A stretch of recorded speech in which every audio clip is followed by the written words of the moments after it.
Dhaka central ইউনিভার্সিটিতে ভাইয়া তুমি ভর্তি পরীক্ষা দিবা না। ঢাকা সেন্ট্রাল ইউনিভার্সিটির জন্য তুমি যদি শুধুমাত্র জিকে অংশে ভালো করতে পারো, তুমি 100% শিওর থাকো ঢাকা সেন্ট্রাল ইউনিভার্সিটিতে চান্স পাবা। তোমরা যারা মানবিক বিভাগ থেকে ভর্তি পরীক্ষা দিবা, তোমাদের জিকে অংশে ভালো করতে হবে। দেখো জিকে তে কিন্তু 50 মার্ক, হ্যাঁ, আর এই 50 মার্কের মধ্যে তুমি যদি 35 থেকে 40 মার্ক পাও বা 40 থেকে 42 মার্ক এমন তুমি যদি পাও ঢাকা সেন্ট্রাল ইউনিভার্সিটির জন্য, তুমি 100% শিওর থাকো ঢাকা সেন্ট্রাল ইউনিভার্সিটিতে তুমি চান্স পাবা। কারণ দেখা যায় ঢাকা সেন্ট্রাল ইউনিভার্সিটিতে বাংলায় 25 মার্ক, ইংরেজিতে 25 মার্ক। এই যে বাংলার 25 মার্ক, এইখানে বাংলা সিলেক্টেড 10টা থেকে 11টা টপিক আছে। এই 10-11টা টপিকের বাইরে প্রশ্ন হবে না, আমি তোমার লিখে দিলাম। এই সিলেক্টেড 10টা টপিক থেকেই প্রশ্ন আসবে। এবং এর আগে যতগুলো বিশ্ববিদ্যালয় ভর্তি পরীক্ষা অনুষ্ঠিত হয়েছে, সামনে যতদিন বিশ্ববিদ্যালয় ভর্তি পরীক্ষা অনুষ্ঠিত হবে, এই সিলেক্টেড 10 থেকে 11টা টপিক থেকেই বাংলা প্রশ্ন মানে পরীক্ষায় প্রশ্ন আসবে। আমি সাজেশন দেওয়ার সময় প্রত্যেকটা বিশ্ববিদ্যালয়ের সাজেশন দিয়েছি। এই সিলেক্টেড 10-11টা টপিক আমি বারবার ঘুরাই ফিরাই দিয়েছিলাম। এর বাইরে প্রশ্নপত্র অ্যানালাইসিস করে কিছু টপিক দিয়েছি, কিন্তু বেশিরভাগ এই সিলেক্টেড 10 থেকে 11টা টপিক থেকে প্রত্যেকটা বিশ্ববিদ্যালয়ের ভর্তি পরীক্ষায় প্রশ্ন এসেছে। এবং সামনে সেন্ট্রাল ইউনিভার্সিটিতেও এই সিলেক্টেড 10-11টা টপিক থেকে প্রশ্ন আসবে। এর আগে আমি সাজেশনে এই সিলেক্টেড 10-11টা টপিক আমি কিন্তু বলে দিয়েছি। বাংলা ইংরেজির ক্ষেত্রে আমি তোমাদেরকে বলবো ভাইয়া মেমোরাইজিংটা একটু ভালো করে পড়ো। মেমোরাইজিং এর মধ্যে ইংরেজি যেমন appropriate preposition, spelling, group verb থেকে অনেক বেশি প্রশ্ন আসে। তারপরে তোমার প্রশ্ন আসে প্রোভার্ব থেকে প্রশ্ন আসে ঢাকা সেন্ট্রাল ইউনিভার্সিটিতে।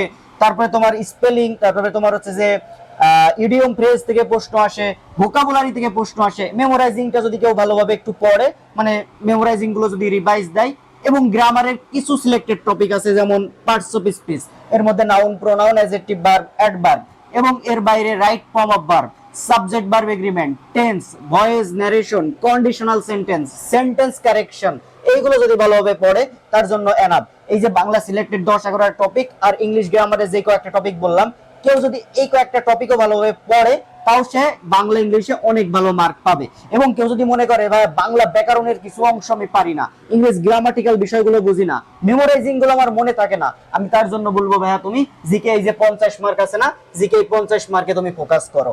জিকে 50 মার্কের মধ্যে 40-42 তুমি যদি পাও, তুমি ঢাকা সেন্ট্রাল ইউনিভার্সিটিতে চান্স পাবা।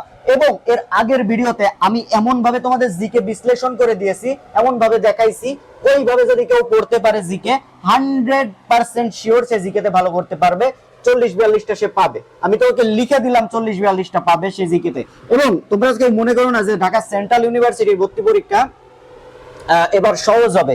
তোমরা ন্যাশনালের প্রশ্নটা অনেকে দেখেছো, বা ন্যাশনালে অনেকে ভর্তি পরীক্ষা দিয়েছো, চান্স পেয়েছো। এই যে ন্যাশনালের যে প্রশ্নটা ছিল, কেমন একটা স্ট্যান্ডার্ড একটা প্রশ্ন ছিল, একেবারে সহজ প্রশ্ন ছিল না। ঢাকা সেন্ট্রাল ইউনিভার্সিটির প্রশ্ন এবার সহজ হবে না। ইউনিভার্সিটির প্রশ্ন যেমন হয়, অন্যান্য ইউনিভার্সিটির প্রশ্ন যেমন হয়, অমনই হবে। প্রশ্নটা স্ট্যান্ডার্ড হবে, বা একটু কঠিনও হইতে পারে। কঠিন হইলেও তোমার অবাক হওয়ার কিছু নেই, একেবারে সহজ হবে না। এবার কম্পিটিশন এবার মানে অনেক বেশি থাকবে, কম্পিটিশন হবে, মানে হাড্ডাহাড্ডি একটা লড়াই হবে ঢাকা সেন্ট্রাল ইউনিভার্সিটির জন্য। তো তুমি এখন থেকে প্রিপারেশন শুরু করো, জিকেটা ভালোভাবে পড়ো ভাই, জিকেটা ভালোভাবে পড়ো। আমি বারবার বলছি তুমি জিকেতে, এই যে জিকেতে তোমার 50 মার্ক, এই 50 মার্কে তুমি মিনিমাম 35 থেকে 40টা প্রশ্ন তোমাকে পারায় লাগবে, অথবা 40-42টা প্রশ্ন তোমাকে পারায় লাগবে ঢাকা সেন্ট্রাল ইউনিভার্সিটির জন্য। এবং বাংলা সিলেক্টেড যে 10টা টপিক দিয়েছি, ইংরেজি যে গ্রামাটিক্যাল টপিকগুলো দিয়েছি, এগুলো ভালোভাবে পড়ো। 100% আমি লিখে দিলাম তুমি ঢাকা সেন্ট্রাল ইউনিভার্সিটিতে ভালো করতে পারবা। তোমরা যারা যদি বলো যে ভাই জিকে ক্লাস দেন, জিকে ক্লাস দিব, বা জিকে গুলো দেখাই দেন আমাদের কোন কোন জায়গা থেকে প্রশ্ন আসবে, আমি প্রশ্নপত্র অ্যানালাইসিস করছি। জিকেতে এমন কিছু কিছু টপিক থেকে প্রশ্ন এসেছে যেগুলো পারার কথা না, বা কিছু সাধারণ বিজ্ঞান থেকে প্রশ্ন এসেছে, কিন্তু বৈজ্ঞানিক আবিষ্কারক থেকে প্রশ্ন এসেছে, বা এমন কিছু মানে অর্থনৈতিক বিষয়ক, বা এমন কিছু কিছু প্রশ্ন এসেছে যেগুলো একটু কঠিন টাইপের প্রশ্ন, মানে একেবারে সহজ কোশ্চেন না। জিকে তুমি যদি প্রশ্নপত্র দেখো ঢাকা সেন্ট্রাল ইউনিভার্সিটির, সেই জিকের মধ্যে তুমি দেখবা যে কোন কোন টপিক থেকে প্রশ্ন এসেছে। আমি প্রশ্ন ব্যাংক অলরেডি আমার পেজের মধ্যে আপলোড করে দিয়েছি, সেইখান থেকেও তুমি দেখতে পারো।